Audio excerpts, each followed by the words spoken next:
दोस्तों, ये वाकया पाकिस्तान के इलाके गिलगित बल्जिस्तान का है। यहाँ एक नौजवान एक होटल में नौकरी करता है। होटल जो कि उसके घर के करीब ही था, लिहाजा वो रोज पैदल ही अपनी नौकरी पर जाया करता था और शाम में वापस आ जाता। रास्ते में रोजाना उसका गुजर एक कब्रिस्तान के बाहर से होता था। वो न तो कभी इस कब्रिस्तान के अंदर दाखिल हुआ और न ही कभी इसके बारे में उसे ख्याल आया। लेकिन वो एक दिन जब अपनी नौकरी से फारिग होकर अपने घर वापस जा रहा था तो उसे एक आवाज सुनाई दी।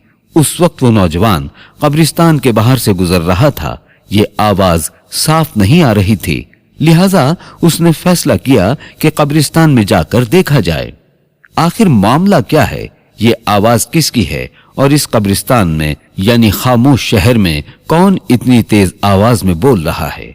तो दोस्तों, वो आवाज किसकी थी और कब्रिस्तान में वो कौन इतनी जोर जोर से बोल रहा था, हम आपको बताते हैं। प्यारे दोस्तों, वो शख्स जैसे ही कब्रिस्तान में दाखिल हुआ तो आवाज तेज होने लगी। ये दरअसल एक औरत की आवाज थी। उस नौजवान को मालूम हुआ कि ये औरत बेबस है और मदद मांग रही है। औरत की आवाज कुछ साफ होती तो वो सुनता है कि वो औरत पुकार रही थी कि मेरी मदद करो और मुझे यहाँ से निकाल लो। मैं तुम्हें ऐसा सबक बताऊंगी जिससे तुम्हारी आने वाली नस्लें संवर जाएंगी। मेरे पास अब अपनी इस्लाह का मौका तो नहीं है, लेकिन मैं चाहती हूं कि आने वाले लोग मेरे अंजाम से सबक हासिल करें और कामयाब हो जाएं। वो नौजवान डरकर वहां से भाग जाता है और अपने मोहल्ले में पहुंचकर चंद बुजुर्गों को इकट्ठा करता है और अपने साथ पेश आने वाला सारा मामला उनके सामने रख देता है।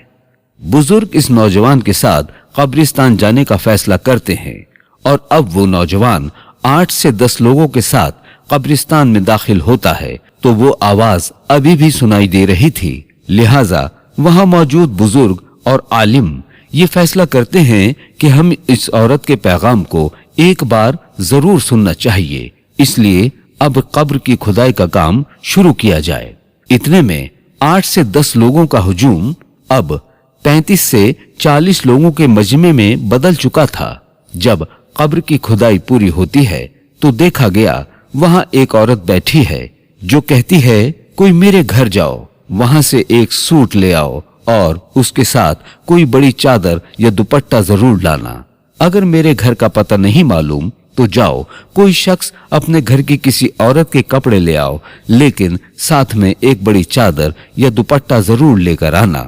वो नौजवान जिसने पहली बार औरत की आवाज सुनी थी, वो उस औरत के घर का पता मालूम करता है और वहां से उस औरत का एक पुराना सूट और एक बड़ी चादर ले आता है और कपड़े कब्र में फेंक देता है।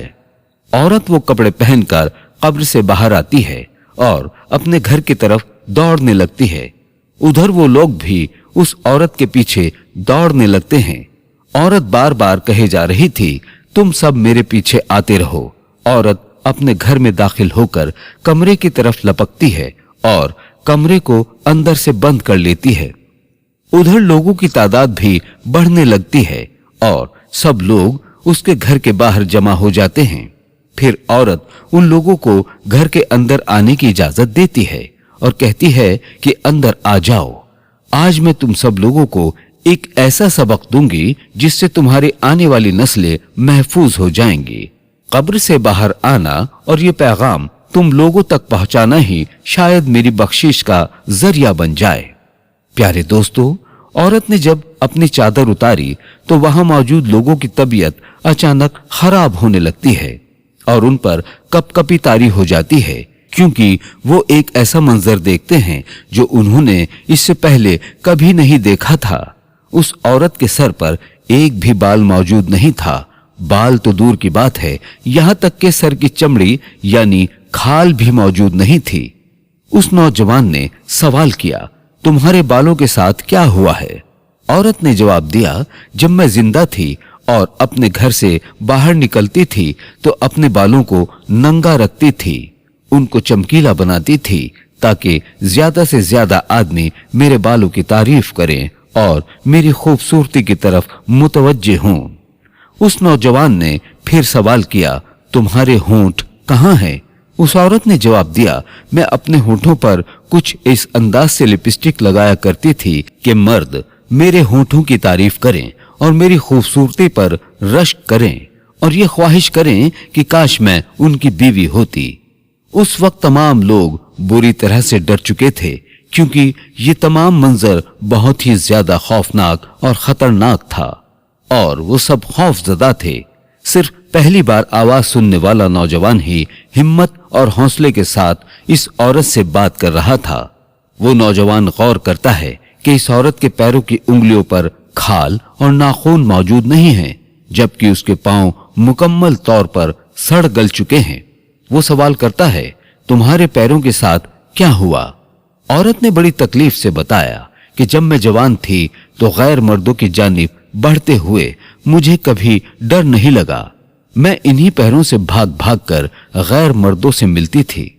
आज मैं तुम्हें ये पैगाम देने आई हूं कि अपने खानदान और अपने घर की औरतों, माँ बहनों और बेटियों को ये तालीम दो कि वो गैर मर्दों में अपने जिस्म की नुमाइश ना करें। बाल, होंठ, हाथ, पैर और तमाम जिस्म की नुमाइश ने मुझे इस हाल में मुब्तला कर रखा है। उस औरत ने कहा कि अपनी औरतों को पर्दे का आदी बनाओ। बस यही कहना था, वो औरत जमीन पर ढेर हो गई, यानी मर गई। लोगों ने उसे वहां से उठाया और वापस कब्र में डालकर मिट्टी डाल दी।